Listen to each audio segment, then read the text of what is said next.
मुसलमान जब होली का रंग बेचता है, जब उसका इस्लाम खतरे में नहीं आता, लेकिन अगर वही रंग छींटे के रूप में उसके ऊपर गिर जाए तो उसका इस्लाम खतरे में आ जाता है और वो हिंदू की हत्या कर देता है। मुसलमान को पटाखे बेचने में कोई दिक्कत नहीं, उसका इस्लाम खतरे में नहीं आता, लेकिन वही पटाखे जो उसके ही द्वारा बेचे गए हैं, तीज त्योहार पर ही बेचे गए हैं, हिंदू फोड़ दे तो उसका ईमान, उसका मजहब खतरे में आ जाता है और वो हिंदू की हत्या कर देता है। मुसलमान को कावड़ बेचने में कोई दिक्कत नहीं है, वो कावड़ से पैसा कमाता है, इस्लाम खतरे में नहीं आता, लेकिन जब वही कावड़ी सड़कों पर निकलते हैं तो उनको मारने के लिए उनके ऊपर गाड़ी भी चढ़ाता है, उनके ऊपर वो थूकता भी है, उनके रास्ते में मांस भी बिखेर देता है, यहां तक कि उनके महाप्रसाद में जहर तक मिलाने का प्रयास करता है। यानी कि कावड़े को देखते ही उसका इस्लाम खतरे में आ जाता है। मुसलमान मूर्तियां बना सकता है, तस्वीरें बना सकता है, छाप सकता है, उनको बेच सकता है, उससे पैसा कमा सकता है, इससे उसका इस्लाम खतरे में नहीं आता, लेकिन उन्हीं मूर्तियों से वो नफरत करता है और जहां पर वो मूर्ति उसको रखी मिल जाए उनके ऊपर वो टट्टी भी कर देता है, उसके ऊपर भी कर देता है, उसको तोड़ फोड़ करके भी फेंक देता है और यहां तक कि उन मंदिरों के ऊपर हमला भी कर देता है, क्योंकि उनका अस्तित्व इस्लाम को खतरे में ले आता है। मुसलमानों का इस्लाम उस समय पर खतरे में नहीं आता जब वो हिंदू लड़कियों को मेहंदी लगा रहा होता है, लेकिन जब वही मेहंदी लगाकर वही हिंदू लड़की अपना तीज त्योहार मना रही होती है तो उनके ऊपर अश्लील फबतियां भी कसता है, उनके बारे में गंदी बातें भी करता है और उन्हीं लड़कियों के साथ में लव जिहाद भी करता है, उन्हीं को करके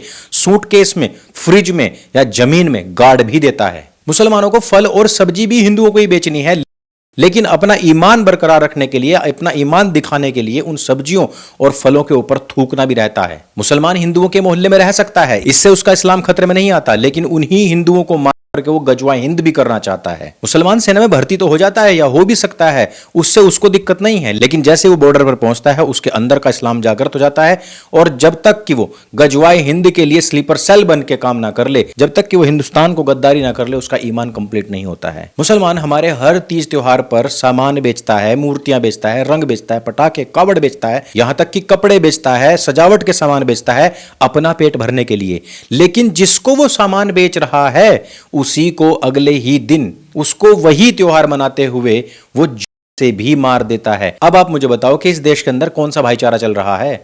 इन लोगों का ईमान तब नहीं डिगता जब वो हमसे पैसा कमा रहे होते हैं, अगले ही पल इनका इस्लाम खतरे में आ जाता है। जैसे ही वो सामान किसी हिंदू के हाथ में पहुंच जाता है तब उसको याद आता है कि अरे इससे तो अपना रिचुअल कंप्लीट करने वाला है, इससे तो अपना तीज त्योहार मनाने वाला है, और जो कि इस्लाम में हमारे यहां पर हराम है, तुरंत ही उसका काम करने के लिए चल पड़ता है।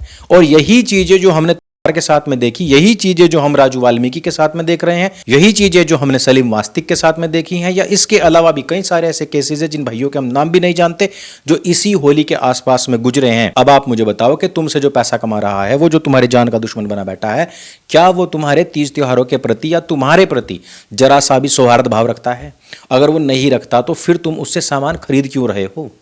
तुम उससे सामान खरीद रहे हो क्योंकि वो तुमको 2 पैसे सस्ता देता है, और उससे सामान तुम यूं खरीद रहे हो क्योंकि वो तुम्हारे दरवाजे पर आता है। मैं एक बात बता दूं आपको, तुम्हें ये सारे के सारे सामान किसी हिंदू दुकानदार से मिल जाएंगे, लेकिन उसको खोजने के लिए तुम्हें 2 कदम ज्यादा चलने पड़ेंगे, और ये जो 2 कदम तुम आज चल रहे हो, यही तुम्हारे मलेच्छ मुक्त भारत, यही 2 कदम हिंदू राष्ट्र भारत की तरफ चलते हैं। अभी दिल्ली के अंदर तुषार की हत्या हुई है और इसके ऊपर मुसलमानों की सारी ऑपरेंडीज बाहर खुल करके आने लग गई हैं। पहली थ्योरी यह बनाई गई कि यह पूरा का पूरा मामला जो था वो कूड़े के ऊपर था।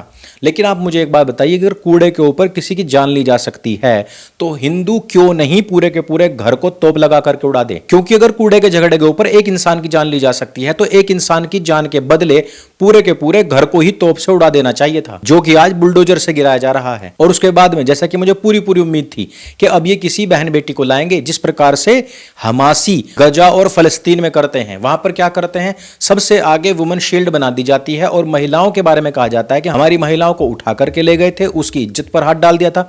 जबकि आपने देखा होगा कि हमासी ही इजरायली लड़कियों को करके सड़कों पर उनकी परेड निकाल रहे थे। एक मुझे कोई फोटो दिखा दो कि जिसमें कि इजराइल के लोग गाजा फिलिस्तीन की लड़कियों को निर्वस्त्र करके कहीं पर कोई परेड निकाल रहे हो।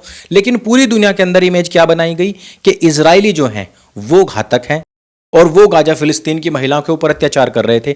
आज की तारीख में मैं आपको सैकड़ों ऐसी न्यूज़ दिखा दूंगा, सैकड़ों ऐसी खबरें दिखा दूंगा जिसमें कि मुसलमानों ने हिंदू लड़कियों को करके उनके वीडियोज और उनके फोटोज लिए हैं और बाद में वो वायरल करे हैं और वायरल की धमकी दे करके उनको मास कन्वर्ट किया है। लेकिन मुझे एक ऐसी खबर दिखा दो जिसमें कि किसी मुस्लिम लड़की का किसी हिंदू लड़के ने इस प्रकार से नग्न वीडियो कहीं पर डाला हो या उसको वायरल किया हो या इस प्रकार की धमकी दी हो। पूरे के पूरे सिंडिकेट एक्सपोज हो चुके हैं मुसलमानों के, लेकिन मुसलमान आज तक हिंदुओं के सामने एक उदाहरण नहीं प्रस्तुत कर पाया। लेकिन आज गजा फलस्तीन की तर्ज पर इनकी मोडस ऑपरेंडी सामने आ गई है।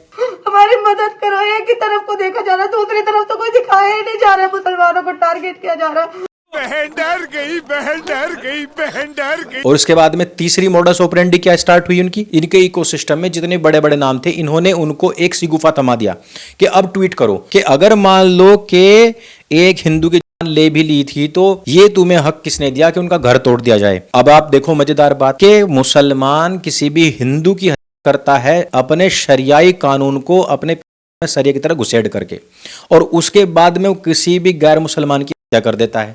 तब उसकी खोपड़ी पर क्या सवार रहता है? जुनून, कुरान, मोहम्मद, अल्लाह और उसका शरियाई हुकूमत। लेकिन जब इनसे हम निपटें तो हम बोबा साहब के द्वारा बनाए गए लंगड़े, लूले, अंधे, बहरे कानून से लड़े। ऐसा कैसे सोच लिया भाई? तुम्हारे पर जुनून सवार था ना गैर कानूनी तरीके से किसी व्यक्ति की हत्या करने का, तो फिर हम तुमसे मानवों की तरह क्यों डील करें?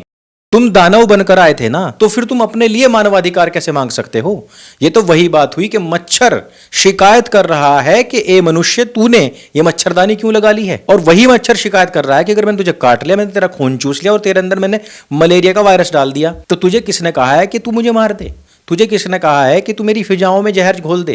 तुझे किसने कहा है कि तू रैकेट ला करके और मुझे चटर मटर करवा दे? ये तो मच्छरों का अधिकार है, ये तो मच्छरों को दिया गया अल्लाह के द्वारा अधिकार है कि वो हिंदू का खून चूसे, और तुम मच्छरदानी भी नहीं लगा सकते और तुम इलेक्ट्रिक शॉक दे करके तुम हमें मार भी नहीं सकते। तो ये जो एम फैक्टर है, चाहे वो मक्खी हो, चाहे मच्छर हो, चाहे वो मुसलमान हो, इन लोगों का सिस्टम यही है कि हम जो चाहे वो करें, लेकिन तुम हमारे ऊपर पलटवार नहीं कर सकते। तो देखो दोस्तों, हमारे शास्त्रों में साफ लिखा हुआ है छठे शाठ्यम समाचरेत, इंग्लिश में कह दूं तो टिट फॉर टैट, जैसे को तैसा। कानून बनाया गया है मानवों के लिए। मानवों से गलती होती है, उसको सुधारने के लिए कानून का सहारा लेना चाहिए, संविधान का सहारा लेना चाहिए।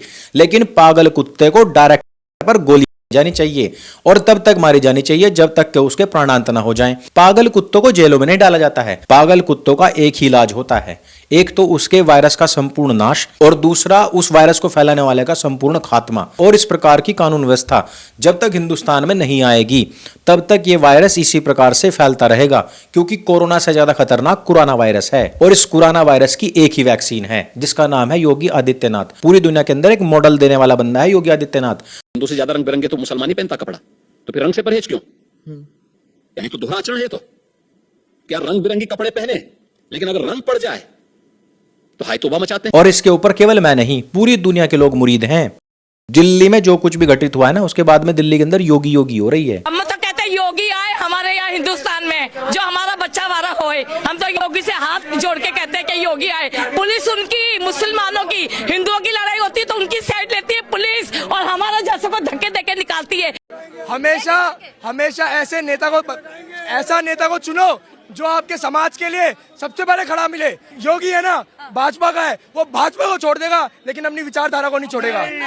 हमें ऐसे लोग चाहिए, वो किसी भी राजनीतिक दल के हो। जिस कौम के बच्चे बच्चे के अंदर जहर भर चुका है कि वो हिंदुस्तान को खत्म करेगा, उन लोगों से डील करने के लिए उन्हीं के तरीके अपनाने पड़ेंगे। हाँ, ग्रुप है हमारे पास। उनके पास ग्रुप है। हाँ, उस ग्रुप में क्या क्या आता है?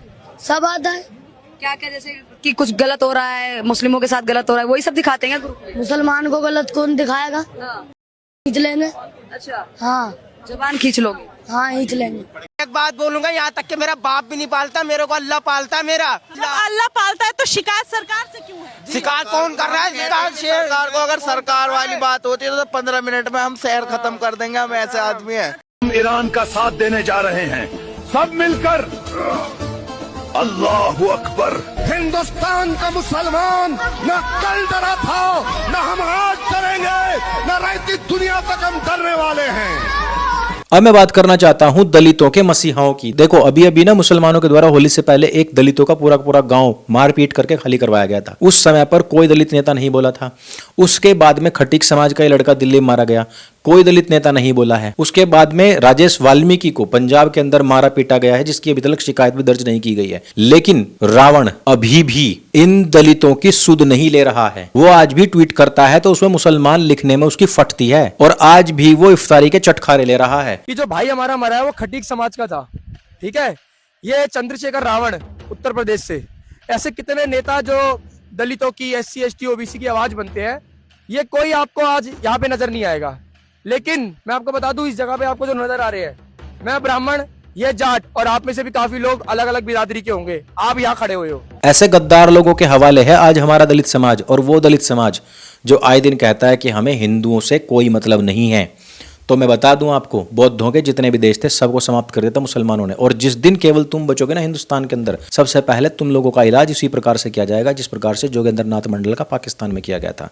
और उसके द्वारा बहकावे में जितने लोग अभी तक पाकिस्तान और बांग्लादेश में पड़े हुए हैं, उनका जिस प्रकार से पिछले 80 साल से इलाज हो रहा है, वही इलाज तुम लोगों का भी बंधेगा हिंदुस्तान के अंदर। इस वीडियो में सिर्फ इतना ही। अगर ये वीडियो आपको अच्छी लगती है, जानकारी से भरपूर लगती है, इसको सबके साथ में शेयर अवश्य कीजिएगा। इसी प्रकार के जानकारी से भरपूर वीडियोस देखने के लिए सत्य सनातन को अभी सब्सक्राइब स्वयं भी करें और अपने मित्रों से भी करवाएं। और अगर आप पूरे के पूरे इस्लामिक जगत को सही से समझना चाहते हैं, अगर आप इनसे नैरेटिव का युद्ध लड़ना चाहते हैं, तो हमारी पुस्तक ढाई मोर्चे का चेक रिव्यू अवश्य पढ़ें, जिस पर अभी ऑफर चल रहा है। एक पुस्तक के साथ में दूसरी पुस्तक पूरी तरीके से फ्री है, और उसके साथ ही साथ आपको डिलीवरी भी फ्री मिलेगी। मेरे संग बोले सत्य सनातन वैदिक धर्म की जय। जय हिंद, वंदे मातरम।